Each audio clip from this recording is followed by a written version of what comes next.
Good evening. My name is Olivia Texera, and I'm a Kevin B. Harrington Student Ambassador. On behalf of the faculty, staff, and students at the Institute of Politics at St. Anselm College, I'd like to welcome you and thank you for joining us at this evening's event.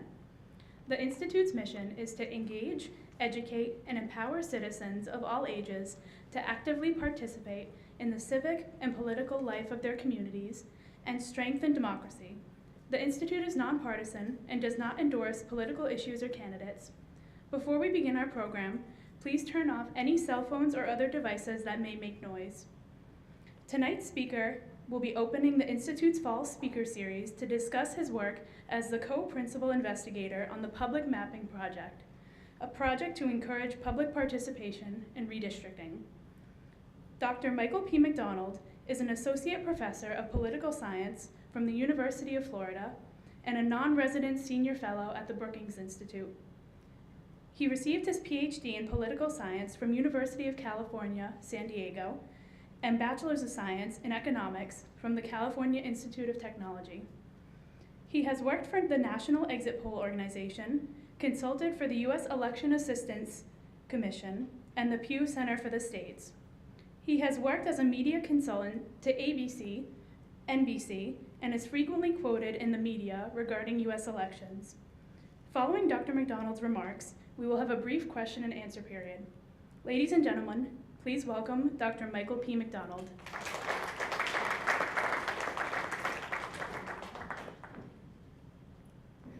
Oh, it's wonderful to be here. I literally just got off a plane and came right over here.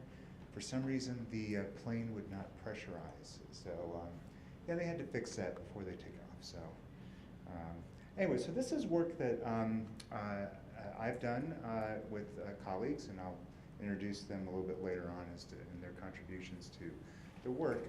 A little bit of more background about myself. I first began working in politics after I graduated from Caltech. I went to work for a little political consulting firm called PacTech Data and Research, which handled the elections and reapportionment database for the state of California. And this was the late 1980s, early 90s. I actually drew maps, and I sat down with legislators and explained why we were drawing the districts in the way in which we were. I listened to lots of complaints from people because they didn't like their districts particularly well. But also through that process, I started realizing just how well corrupt a process that it was, because some of these legislators would demand that they put their, I don't know, the more innocuous things would be, they wanted their mother in their district. Okay, we can draw the district to include your mom's house. Oh, I want my country club in the district because I get free membership at the country club. All right, so we have to do that. We have to take care of that. And so through that process, not only are the political ramifications of redistricting very evident to us, where the control of state legislatures and Congress are at stake, but some of just the little things that people did that were really just for their own crass self-interest really made me realize that there has to be a better way about drawing district boundary lines. And so that will be the topic of this talk, will be gerrymandering and what we've done to try to rectify it. And of course, this is the infamous state senate district that was produced in 1812 in Massachusetts that has the name gerrymander associated with it. I always think Elbridge Gerry got really a bad rap. He wasn't the one who drew this district. This came through the state legislature. He was the one that just happened to sign it into law. But because he happened to sign it into law, the political opponents of the Democrat-Republicans labeled him as the instigator and the drawer of the plan, but he really had very little to do with the production of this particular district. And one fun little bit of fact, if I can, I don't know if I can get my laser pointer to work, but if you look right here, you can also see a nose, right? The Federalists who didn't like this also thought that you could see Elbridge Gerry's face on the left-hand side of it. So, little facts about the map. All right, so this is the district. The cool thing about this district is it's created out of townships. And so these townships exist today. This, if I can do my, yes, great. That's what the gerrymander actually looks like, the original one. And, you know, all right, so, you know, maybe that's offensive to us, but let's take a look at some other districts that we see today. I mean, these are very modest. That the original gerrymander is very modest in comparison with these other districts that have been drawn for various purposes. Now here's where I like to have a little audience participation. Only one of these districts up here has been found unconstitutional by the US Supreme Court. Can you guess which district it is? How many of you think it's that district up in the upper left-hand corner? Anybody? I can get anybody? The one that's next to it in the middle and the center. Yeah, a couple of you? Yeah, all right. That one over on the right. Anyone? Yeah? They all look really weird, right? The one down in the left-hand corner, how about that one? Some people there? I'm not seeing any consensus here. Come on, I want everybody to raise your hand and have the wisdom of the crowd show us which is which one. The one that's next to it. A few more people. The one over here on the kind of with the little circle on it there. A few more. How about that one over here in the right-hand corner? That's the one that's unconstitutional. It's a violation of the Voting Rights Act, which, you know, through the 15th Amendment is a violation of the 15th Amendment. So what is so obnoxious about that particular district that the Supreme Court invalidated it is that it denies Latinos an opportunity to elect a candidate of their choice. And that's a violation of the Voting Rights Act, Section 2 of the Voting Rights Act.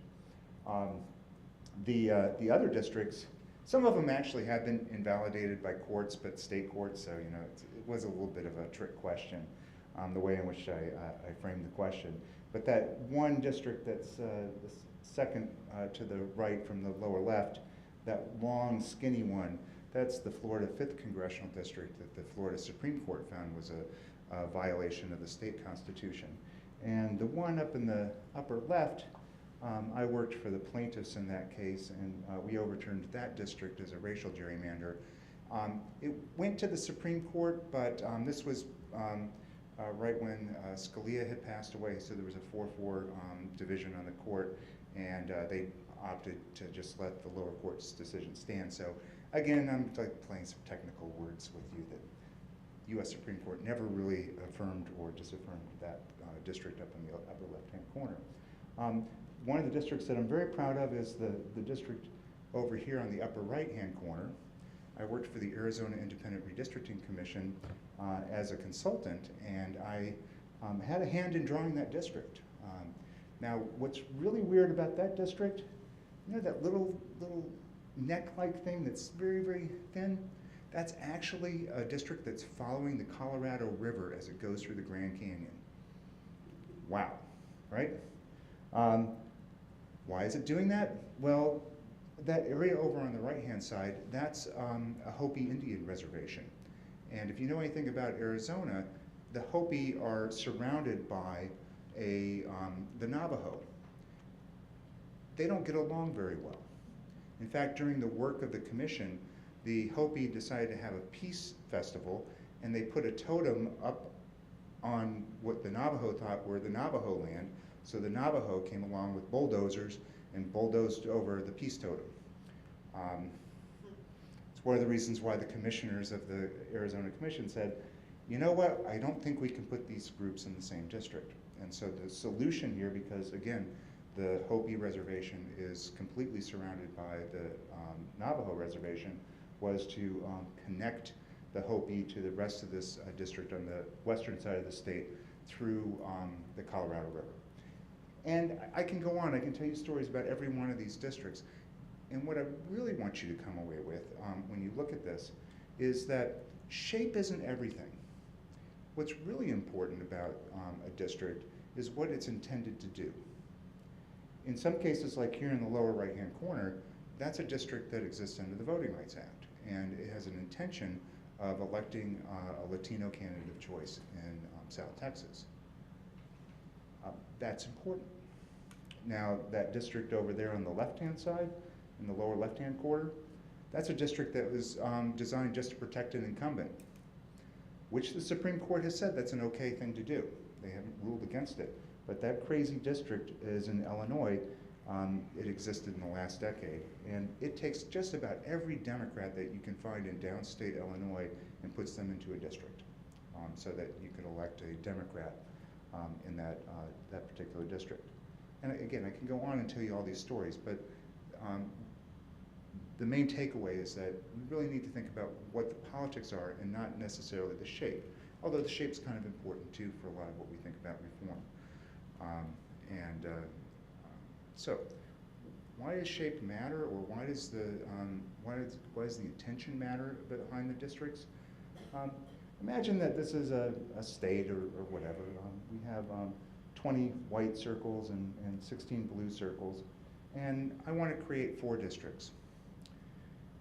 There are a number of ways to do this, and here's a division that would end up with 3 white and 1 blue district. This is a gerrymandering strategy called packing, where you take your opponents and you cram them in to a district that they win by an overwhelming margin. In fact, the original gerrymander was a packing strategy. It actually did elect Federalists, which was what it was intended to do. In that election, that state Senate election, the Democrat Republicans in the state only won about 25% of the vote, but won over half the seats in the state legislature or the state Senate. So it was a brutally effective gerrymander before we really called it that. So that was a packing strategy, and that's one of the strategies that's used for redistricting to gain partisan advantage. Waste your opponent's votes. That's the idea. Waste your opponent's votes. The other way to waste votes is through cracking. Cracking is a strategy where you put your opponents into districts that they can't quite win, and you just crack them across many districts. And this actually does better than the packing strategy in this particular scenario, where the white party can actually win 4 seats, and the blue party will win none. It really depends on the circumstances and the geography and where people are located, which strategy you would use if you were gerrymandering. You're going to pack, you're going to crack. Sometimes you use both of these in different parts of the state, but these are the tools that are available to people who are drawing the districts. And I can tell you, having sat inside the room and drawn the districts, I know that I can affect the outcome of elections long before people ever vote. And so that's a very powerful tool, but then is that really democracy? And it raises some interesting questions. In 2012, the Democrats actually won 1.4 million more votes than the Republicans did, and yet the Republicans won 234 seats to the Congress to the Democrats' 201. That's happened in state legislatures in this last decade, in places like Wisconsin, which has been one of the hotbeds for litigation this cycle, Michigan, Pennsylvania, among others. And then, of course, there's minority representation. The district I showed you earlier from Virginia, that was racial gerrymandering, and we were successful in overturning the Virginia congressional districts as racial gerrymander. And that was through a packing strategy that the Republicans had in order to deny African Americans an opportunity to elect an additional candidate. So the court there agreed with us that the government hadn't provided a rationale for why they were drawing that district with so many African Americans in it. And they forced the legislature, well, actually the court drew their own map. The legislature tried to draw one and wasn't successful. So all of these things, control of legislatures, racial representation, incumbents' careers, all of these things matter very deeply. And the people who are often drawing these district boundary lines are the same people who are going to represent them. And that creates an obvious conflict of interest. And so reformers, and I agree with them, wish to take that self-interest out of the process and develop processes and commissions and other things that will constrain the role of partisanship or the role of careers or undo racial gerrymandering in the course of drawing districts. So how do we go about doing this? Well,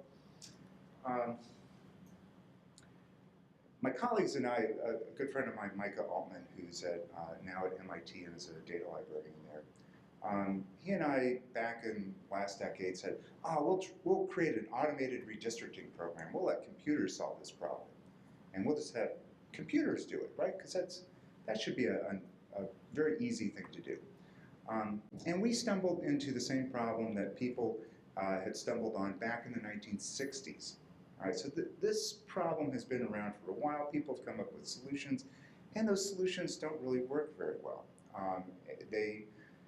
For various reasons, there may be biases in the way in which people are programming the software, and we can demonstrate in other cases where people today create these algorithms, and we can show, that actually biases towards packing Democrats, for example, as one of the things. And so we abandoned that as a strategy for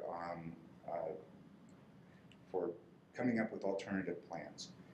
And instead we thought, well, what if we had the public do that? Because if you stop and think about it, that thing inside your head, that's a computer too. In fact, the original word computer comes from one who computes. It used to be, I don't know if you have these blackboards in your classes for the students here, or people in the older people in the audience may remember this. It used to be these big blackboards you can move up and down in classrooms, and you'd see your professors writing on one blackboard, and they would put it up. That was way before we had PowerPoint or anything like that. Well, there used to be like whole rooms and where mathematicians would just hire people to do calculations on these boards, and they would do all these calculations to compute some number that they wished to do. And those were computers. So we had computers a long time ago. They're humans. And the other interesting thing about humans is that humans are really good at pattern recognition, well beyond what a computer can do in the case of redistricting. If you have two places that are separated, that are Democratic or, say, African-American areas, that's a much better example, and you want to draw a district that's going to be compliant with the Voting Rights Act, a computer's going to have a hard time seeing that these two communities need to be joined together and able to draw that district. But humans can see the solution right away. They can like, oh yeah, I just need to draw a little bridge that gets these two communities together, and voila, I've got a district that's going to be compliant with the Voting Rights Act. So humans tend to do a better job at drawing districts than computers do. And even if you don't believe that, I would just say that humans are at least going to come up with a larger range of solutions than what a computer will do as well. And there's some evidence, and if you wish, I can expound on it in great detail, that we have from Mexico, which actually has automated redistricting as part of their process of drawing districts, and humans can still beat the computer. Humans can still draw districts that score better than the computer on the function that they use for drawing districts in Mexico. So we said, we want to empower the public. So how are we going to do this? Well, that was the public mapping project. And of course, whenever you have a big project like this, you always have to thank your donors. The Sloan Foundation has given us well over $1 million to do this work, to get the data together, to create the software. And so they've been a very strong supporter of what we've been doing. Joyce Foundation has also deployed the software during the last round of redistricting in the Midwest, and so we are very grateful for their support. The William Penn Foundation is deploying the software that I'll describe to you in just a couple minutes in Pennsylvania to support some reform efforts that are underway right now in Pennsylvania in the wake of that court decision that undid the districts in Pennsylvania. And Amazon gave us some money to do some cloud computing, and Judy Ford Wason Center at Christopher Newport University helped us deploy in Virginia. And so these are the people who, and the organizations who supported us. It's myself, it's my colleague Micah Altman at MIT, are the principal investigators. And then our software developer is a company called Azavia, and Robert Cheatham is the president of that company. They're a Philadelphia area-based GIS company that really does projects that are for civic purposes. And so they're a very wonderful group, and we've had a very good relationship with them. We've won some awards along the way. Most recently, and we won the Brown Democracy Award at Penn State University, and I have to go there in just a month or so to give a very similar talk to this. So you're my guinea pigs for that talk. All right. So what is the public mapping project? Well, it can't be just software. The District Builder software that we created is a very important part of it, and I'll describe it in a second. But we also have to have data that's going to power that. So we have, in the last round of redistricting, we had Harvard and Stanford produce some data for us. We had a very robust public education effort. I went around and some colleagues of mine from the Brennan Center at New York University Law School held public education forums around the country to educate people about the importance of redistricting. It used to be, no one really cared about this, I hate to say. And we could get like all the reform people who were interested in the subject, we could cram them together into a small room. And now you go out and you see just hundreds and hundreds of people at meetings about redistricting across the country. And it warms my heart. I mean, the issue clearly has filtered into the public's consciousness, and we've hopefully I've played my small role there in educating the public and raising awareness of the importance of the issue. And of course, in the last part, it comes through dissemination, and this is one of the forums that we held at Brookings Institution that was carried on C-SPAN about some of the work that we did as well. And we had lots of other success in disseminating information about the project, which I'll describe to you in a minute. So what is District Builder? Well, it's an online web tool that's specifically designed for redistricting. It's not a complicated GIS program that does lots of other things, it has lots of bells and whistles. This thing is pared down just for the task of doing redistricting. You access it through your web browser, so you don't have to install any software. There's an administrator who sets up the software on a server someplace. Most users don't have to go through that step of purchasing the software, installing it. They just go to a website and they can start mapping. The process itself is pretty simple. Oops, hey, wait, I want to get this to play. How do I get this to play? Maybe I have to do this. No. Oh no, I had a nice little animation there for you. Let me try one more time. Let me if I click on the middle of it. Is it animating for you? No, it's not animating. Let's do animation. Animate. Playing video. All right, yeah, hey, good, it's working.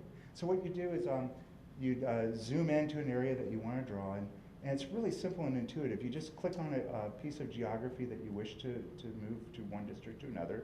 You just drop and drag it. And when that happens,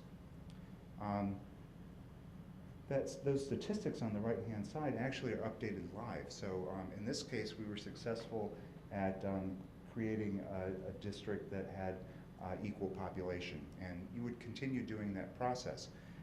There's lots of other things I could tell you about some of the choices that we made programmatically in the way in which we created the software, but the main function is really, you just take some geography, you move it from one district to another, you get updated statistics on population, on the compactness measures that you wish to use, on the number of splits. In Mexico, they have travel distance across the district is one of their measures, so we program that in there. We have lots of different compactness measures.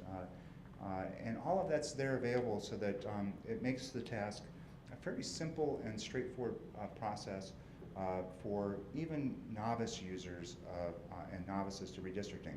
We had anywhere from high school to retirees and everybody in between successfully use the software to draw legal districts, completely legal districts.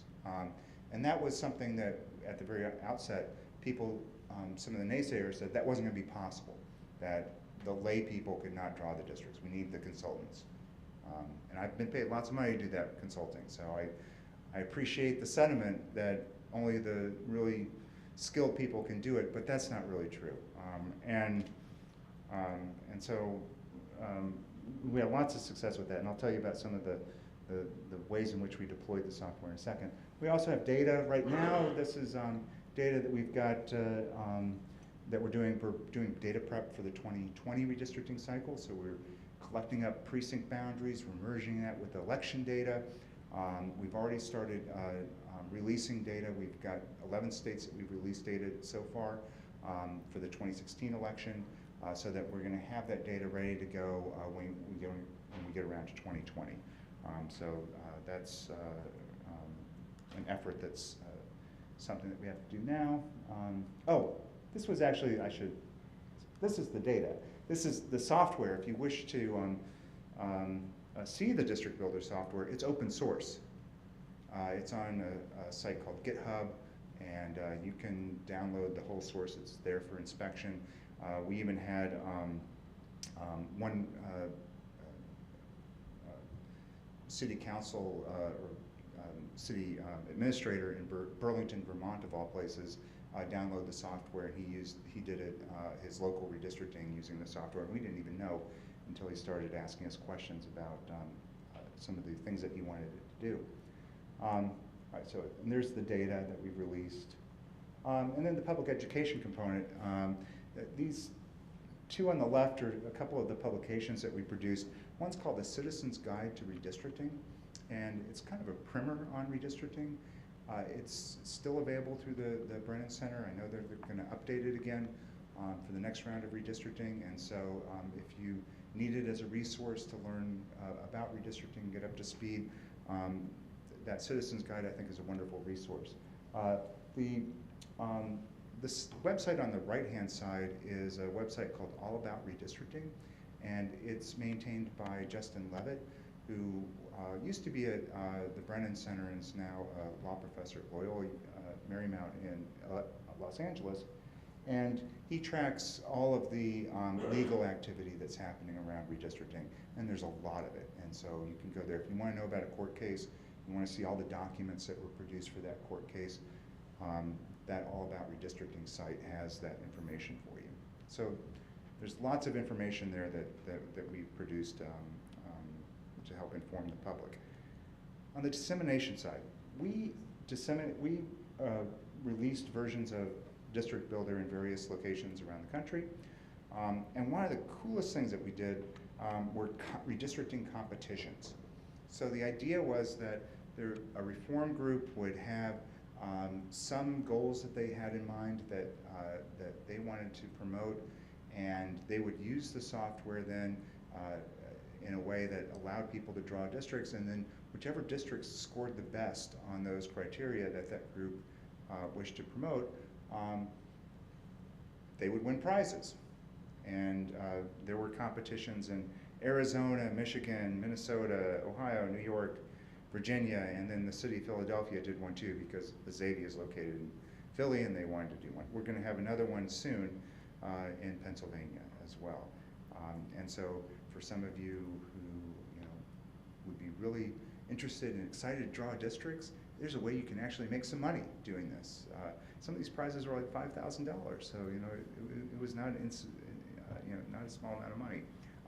What we found though was that compared with previous rounds of redistricting, where maybe there were just a handful of maps that were produced by the public, in the last round of redistricting, we've been able to identify literally thousands of redistricting plans, complete legal redistricting plans that were created by the public.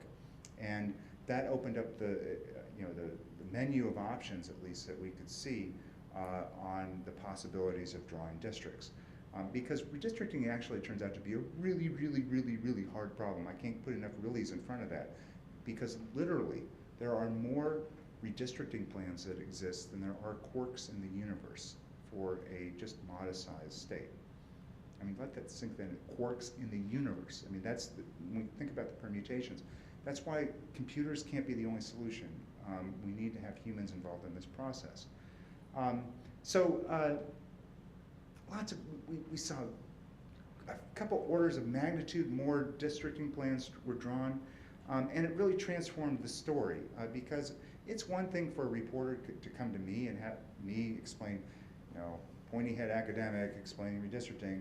It's quite a different story, as in this case that the USA Today ran a story on the Virginia redistricting competition, to have a reporter go out to students who are wrestling with the complicated trade-offs that are involved between when you're drawing districts.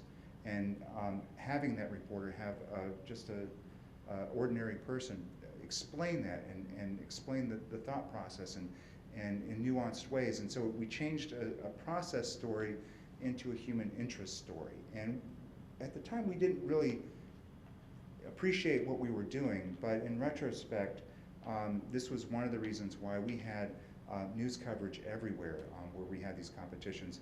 The local reporters would go to a local school where a competition was being held, and they would interview the students there, and really got a lot of good press that way, and really increased coverage about the issue of redistricting. But we went beyond just the idea that the public could draw maps to actually affecting representation.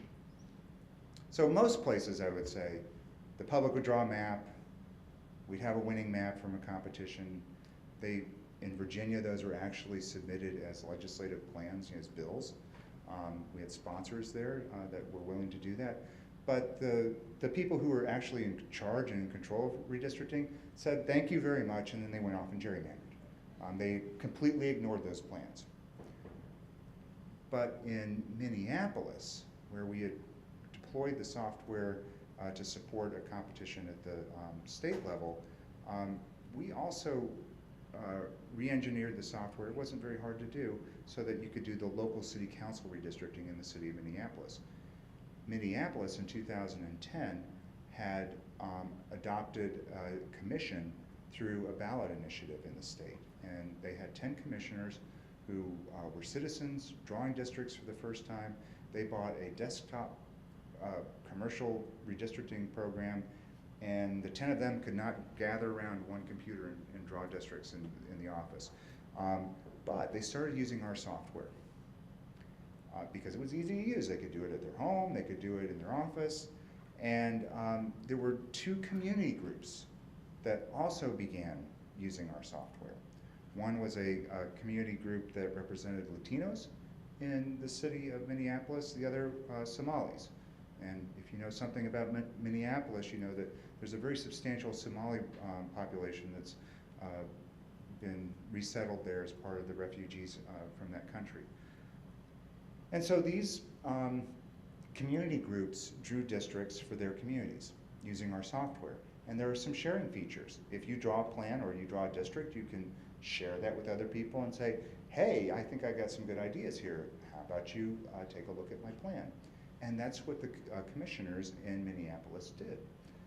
And they incorporated the districts that this Latino and Somali group had drawn for their communities and incorporated them into their plan. And so the result was that you had Alondra Kano and Abdi Wasami elected to the city council. That's the first Latina elected to the city council of Minneapolis for the first time in their history, and the first Somali. And in fact, he was also the highest Somali elected official in the entire country as well. So by giving the tools and the data to the public, we empowered communities to draw districts to describe their communities. And in this very special circumstance, we had a commission that was receptive to that, and they incorporated those ideas into their plan, and the result was better representation for these groups. Now, why did this happen? Well, you know, why did it take so long beforehand?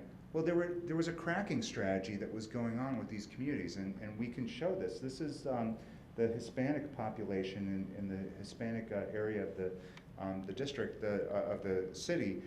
The blue lines are representing the districts. The gray scaled areas are the Hispanic population, with darker colors being more Hispanic.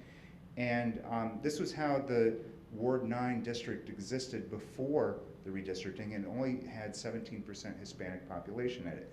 Hispanic is a word that the Census Bureau uses, so I'm just using that.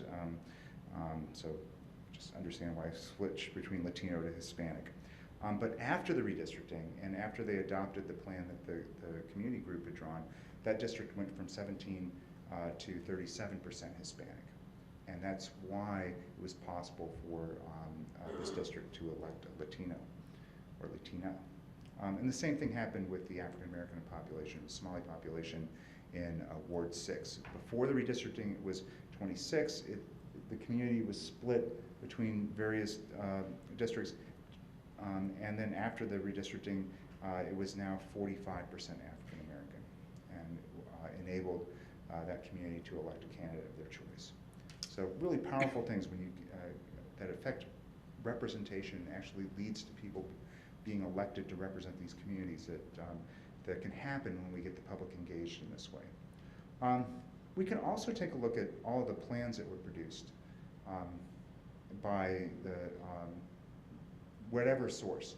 And here I'm plotting the compactness of the districts versus the partisanship of the districts in 3 different states. We're looking at Virginia, Ohio, and Florida. The triangle represents the plan that was adopted by the state legislature. And you can see that this is the number of Democratic districts on the left-hand side. So as you get higher, you get more Democratic districts. Not surprisingly, the Republicans on all 3 of these states drew plans that were highly favorable to the Republicans. But there was a better way to do this. You could draw districts that were fair. You could have an equal balance of the Democrats and Republicans within the state. And you could do this while also drawing more compact districts. And I say this because there are some political scientists who think that it's impossible to draw fair districts in a compact way because Democrats just naturally gerrymander themselves by where they live. That's not true. The court remedy in Florida, where the state Supreme Court overturned the districts as a partisan gerrymander under the state constitution, produced fair districts that are compact and respect local political boundary lines, and also respect voting rights issues. And they did all those things at the same time. It is possible to do better than what we had in the last round of redistricting in a state like Florida. The same thing happened in Pennsylvania. Same thing, where the court drew a plan that was fair and compact and respecting local political boundaries and also respecting voting rights and interests. So by having these alternative plans, we can demonstrate then that it isn't necessarily the case that redistricting and gerrymandering is preordained because of geography. It really is a conscious choice that's being made by the people who are drawing the districts to create districts that are unbalanced in a partisan way. And that leads, again, back to 2012, what I said before. Democrats win more votes to the House of Representatives, and yet they don't win a majority of the seats. And there are some people who do the election forecasting, 538, Cook Political Report, among others, who think that the Democrats need to win somewhere around 6 to 7% of the more of the popular vote than the Republicans do in the upcoming congressional elections in order to have a chance to win a majority of the Congress, of the House of Representatives. That doesn't seem to me to be very good for democracy. And that's even after we fixed the districts in Florida and Pennsylvania, and also in a place like Virginia as well. So, although there's much more that could be done in Virginia than what we did. So, we have a long ways to go. There are ballot initiatives that are on the ballot in places like Michigan and Missouri Colorado, where there will be a chance for the voters to adopt a new process of drawing districts. We've had some successes this last decade in places like Ohio of creating a better process, I hope. And so hopefully in this next round of redistricting, we're going to have less political gerrymandering and more consideration for local political boundaries and compactness, which, by the way, that's how most people perceive their communities. They can perceive them in terms of which the cities are and the townships and things of that nature. So hopefully we're going to have that a better outcome. It won't be everywhere, but at least there will be some places, and hopefully we can do something. Because I'd hate to say, I don't think the Supreme Court's really going to do much about it at this point. Kennedy's retired. I think he was gaslighting us the whole time that he actually cared about partisan gerrymandering, because he had an opportunity to do something about it before he retired and he decided not to. I'm actually working with the plaintiffs, the Republican plaintiffs in the Maryland partisan gerrymandering case, because I think that has the best shot. If there's any shot that the Supreme Court's going to adopt a standard on partisan gerrymandering, it will be from that Maryland case. But I still think it's going to be a long shot. I think more likely we're going to have a majority that just says there's no holds barred. And if that's the case, we're going to have to go down to the states and continue with these reform efforts and do things like this public mapping so that we can educate people that there really is a better way of doing this, and we don't have to live with these districts this way, that we could have a better solution if we had the political will to do it.